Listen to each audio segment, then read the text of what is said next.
All right, people. Do you know what preaching to the choir means? What it connotates? What it denotes? I think you do. But let's go over it just in case. Put on a little more light, because it is overcast and it is raining here. We already know that if your congregates in a church, that the preacher's in the pulpit and the choir is there to provide musical relief and support and song and praise dance, as the rest of you are sitting there in attendance receiving the word that is God's. So, for somebody to sit there and say you're preaching to the choir, they say, well, we are already supporting you and you should recognize that. But let me tell you this, how so? In your houses of worship, and you know that many of you who attend church, much less don't attend church on a regular basis, know how messy a business it is. For you are always flapping your gums about something, whether you're in the choir or not. And oftentimes it involves that one who's in the pulpit, whether you want to admit to it or not. So don't sit there and tell me you preaching to the choir, Carlos, when I am the one in the pulpit, and I know damn well you are not backing me up. This is for somebody who was named Cindy something, who said that shit to me some years ago. You preaching to the choir. Yeah, she had a good spirit on her. Kind spirit. She was always trying to do something for somebody else. She had a radio show on Blog Talk for a minute. She might still do it. I don't know. I don't listen to Blog Talk anymore. I don't listen to any of that shit. But that's something she said to me. She used to be on my friends list. She ain't on there. She left like I said, she left a long time ago.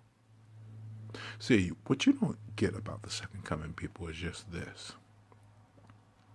Christ was going to come back and survey the seeds that he planted. Now, part of the reason why you don't know me as Christ is because you don't know who Christ was anyway.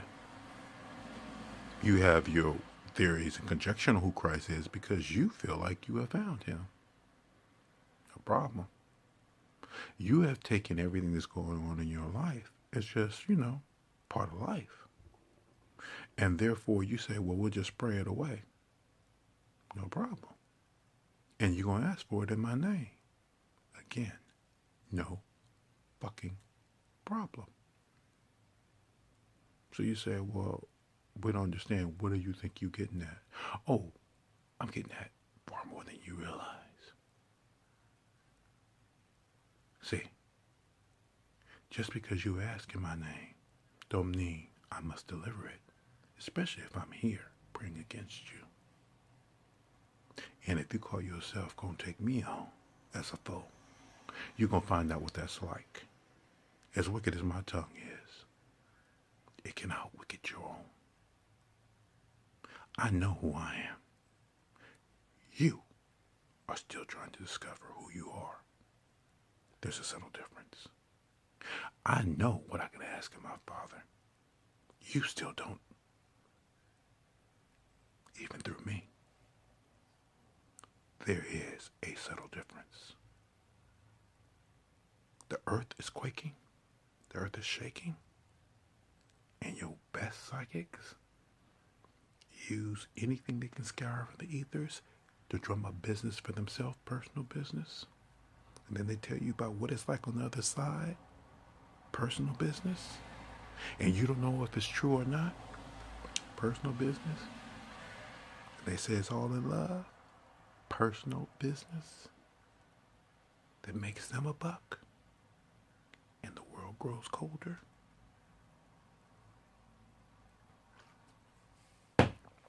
Whose business are they in?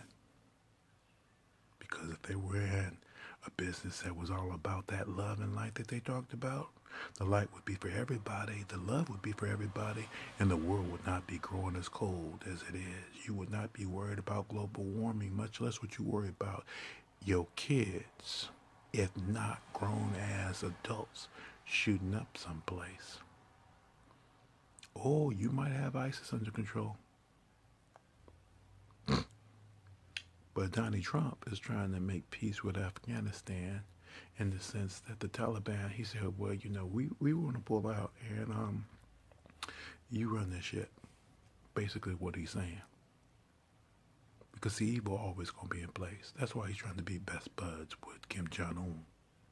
And he don't give a damn about them parents, about Otto Warburg, or whatever his name is, who they broke and made him make that confession and then sent him back, barely alive, only to die here on U.S. soil. And then Donald Trump said, oh, Kim Jong-un did not know anything about it. But see, that's more telling about him than anything else. Because even Obama said, the buck stops with me. Donald Trump had already told you, I ain't taking responsibility for your shit. I'm a deal maker. And the deals that I make are always gonna benefit me. And you motherfuckers have invested so much in his shit across the divide, you can't make peace with one another, which is gonna tear this country apart before it brings it together.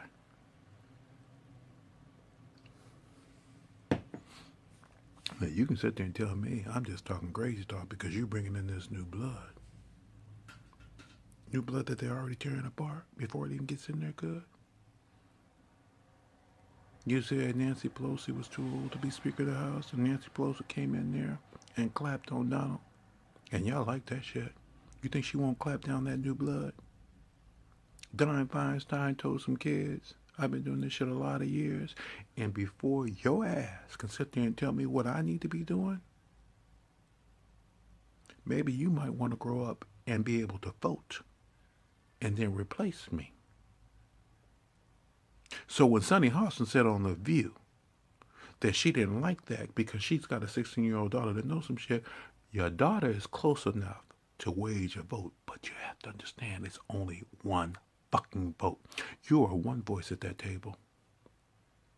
And y'all spend more time debating and arguing about shit and nothing gets accomplished. Nothing changes. Nobody's ideals shift. Meghan McCain has not shifted her viewpoint. Abby Huntsman has not shifted her viewpoint. None of you have shifted your viewpoint. You're at a stalemate. So now all you are is for entertainment purposes only. You are a joke. And at the same time, you're supposed to be make it or break it. If you want to make it, you come on The View. Oh yeah, they'll come on The View. And they'll take the heat in the kitchen. And they'll sell a book. Because the people who tune in to watch them on that show are tuning in to watch the people who come on there. Because they like the ideas. And the first thing they post on YouTube or anywhere else is who destroyed who. Which is always a matter of perspective and opinion. So you motherfuckers aren't as intelligent as you think you are. You're just that stupid. I can't go back to stupidity. Preaching to the choir of my ass. I don't have a choir. I don't even have a pulpit. Because it's not my houses of worship. They are yours. You commandeered everything that I taught. Made it about you. Talking about, oh, we're covered by the blood of Jesus. The only blood I see you covered by is your own. Because you're steady going to war. You ain't covered by the blood of Jesus. If anything, that should have been a telling sign right there. The first time you uttered those words. When Jesus said, this is my blood, drink of it, as he blessed that wine, he wanted you to know that this is the same blood that we shared, coursing through our veins. We don't spill it. Same thing with the body. We don't break it. But how many of you so-called Christians do all of that and more, not just with yourself, but with anybody else that you now make war with? Before you sit there and say that I'm preaching to the choir, you honestly tell me how you now are supportive of me and my ideas, or how I feel. as you sit there and tell me I'm not fit to inhabit flesh because of the color of my skin, the content of my character, and everything that I have sacrificed once and before and yet again. Not just once, not just twice, but many times. As you say, you're sharing my word, but we know damn well you're not. Because, see, I know where my numbers are. And I know where yours are. On Instagram and Facebook and all that shit. See, the devil always has a major following. But the word of God and truth really does not. The devil inhabits this world because he wants to see what he can get away with.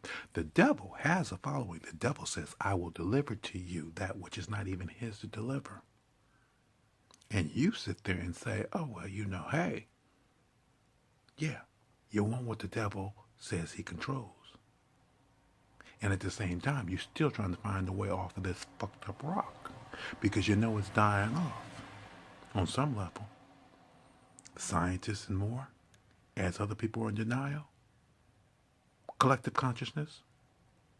Do you not know what a collective consciousness is? It is an homogeny and a hodgepodge of ideas and thoughts and more in process that are not so easily transplanted into another. They have to come to that understanding in their own time. And you have to be an example to show them why it is something worthwhile. Otherwise, you just are talking head. And most of you are really just that, talking heads. Oh, yeah, just like me.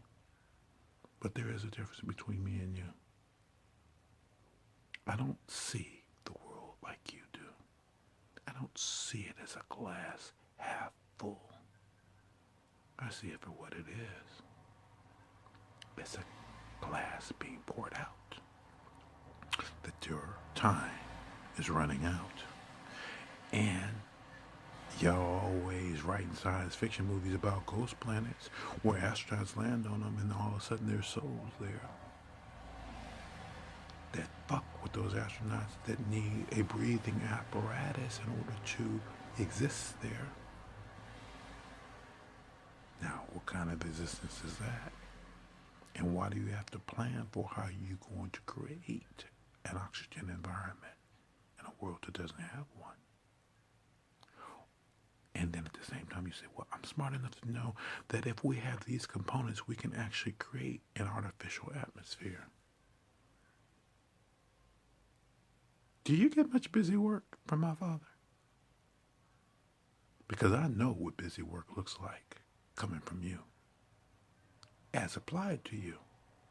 And he has no problem with the fact that you're doing all this stuff, thinking that you're getting ready to build a resort on the moon, which is as stupid as anything else.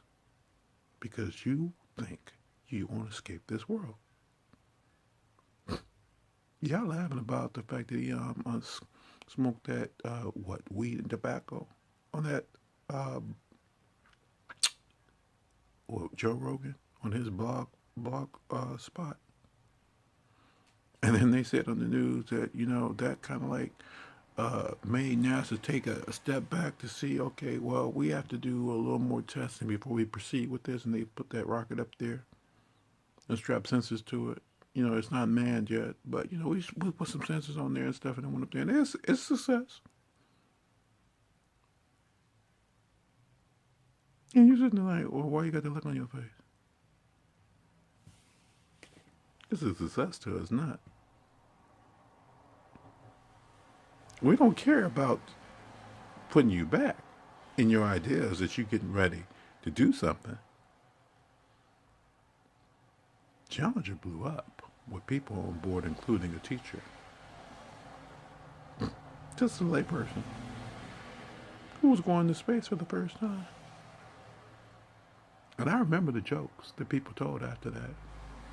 What color were the astronauts on the Challenger? Blue eyes. One blue over here, one blue over there. Crass came from you. Preaching to the choir much? Oh, motherfuckers, I'm just looking at you for what you are. In and of myself, I know myself.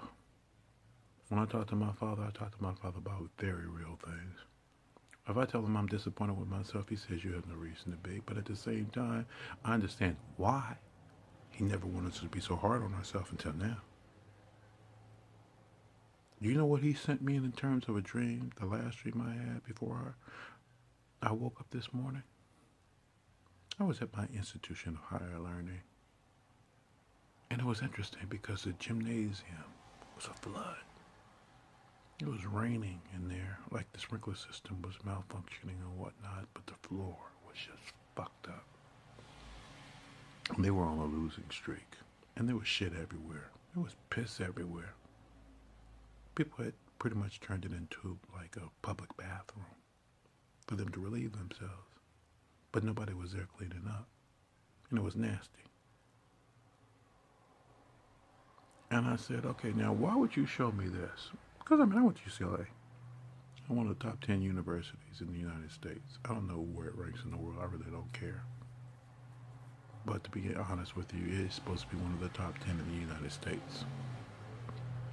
And they don't have anything in terms of a sports league of note outside of their basketball system. I think it eclipses their football system, but at the same time, it's the only place that has an arena that they actually play games at, because the football team plays at the Rose Bowl. We don't have a field there at UCLA for the football team. They play off-site. So whether they're doing well or not, you have to travel in order to watch them have success. But Pauley Pavilion, the Wooden Center, the man who built that program, that's on site. And that's where I was at, and that shit was trashed. Institute of Higher Learning. You would think better. Now this is for you, Deanna Lawrence. That's why I am not going to give you a dream dictionary, because it's personal to me. I knew what my father was telling me. He says, I'm getting ready to piss on all this shit as far as what you think that you know and don't know.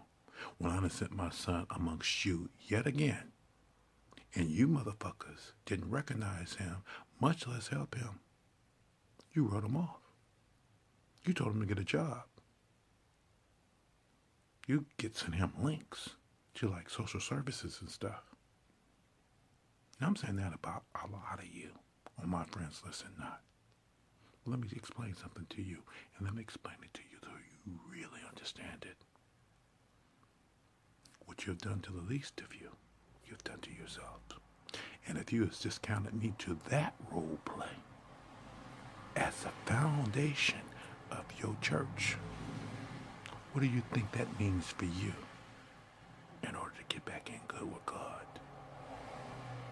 That means you have to fall as far as you have sent me, and you cannot lift yourself up when you have not lifted me.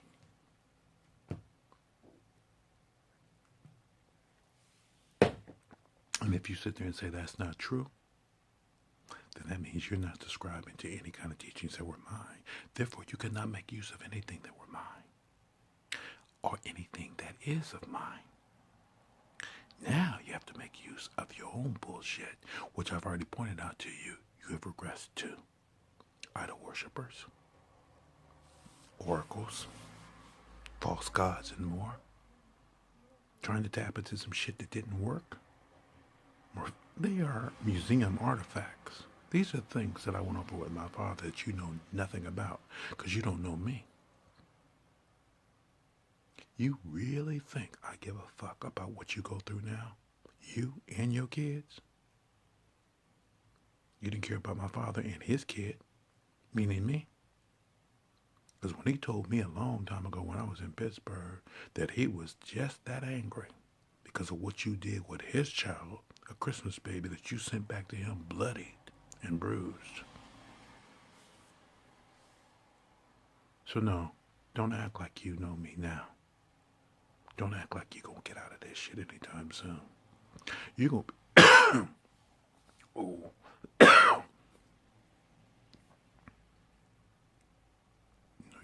just do that. He told me he don't want me to choke on these words. You are going to be shaking, rattling, and rolling because he's going to roll out many an earthquake. You're going to be drowning. You're going to be floating off on icebergs like Granny was doing. And then she was stupid enough to sit there and say she'd do it again because she thought somebody that's just like that man from Florida rescued her once, that somebody's always going to be there to rescue her. That's just blatant stupidity. You would think for somebody of that age that she would have more wisdom in her bones. They dubbed her the Ice Queen, and she says everybody needs to be a queen. Bitch, nobody needs to be stupid like that. And I know that she's my elder, but you know what? She's not as old as me, and she never will be. She might be older than you. But if you let that be your example, to let her reign on as you follow suit. I'm not going to play games with you people. I know who the fuck I am, and I know who the fuck you are.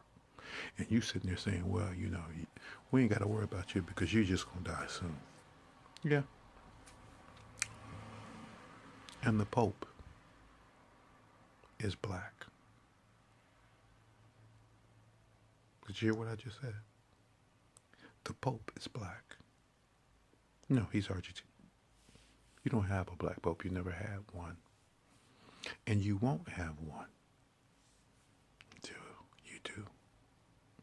Just like you won't have another black president until you do. And white people will rule the world until they don't. And it doesn't matter that you are self-identified as Caucasian, which as far as I'm concerned is half a rung above Neanderthal. Why? Because you're stupid. And black people want to emulate that. That's called regression, not progression. You can't reclaim what you have lost as long as you consort with that which subdues you. I've already seen that my father wants to give rise to people of color because, see, that's the spectrum of coloration that he adores. Not all that whitewashed shit. For the devil, the angel of light, thought he was so brilliant and so beautiful. Motherfucker was blind to what anything looked like because all he saw as he looked in the mirror was himself.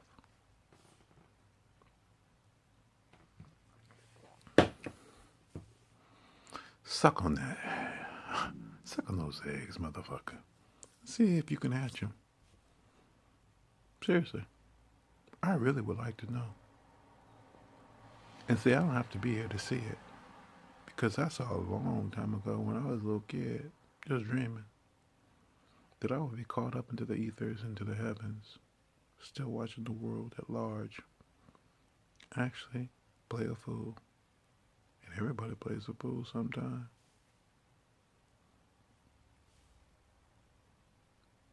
Now, why would I think about her? Everyone loves Betty White. My father says her time is up. Not because I'm wishing for her death, because her time is up.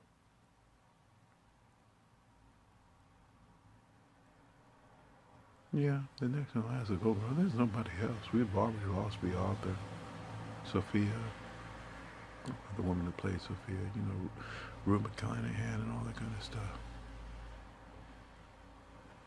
He said he's going to call her home. Why?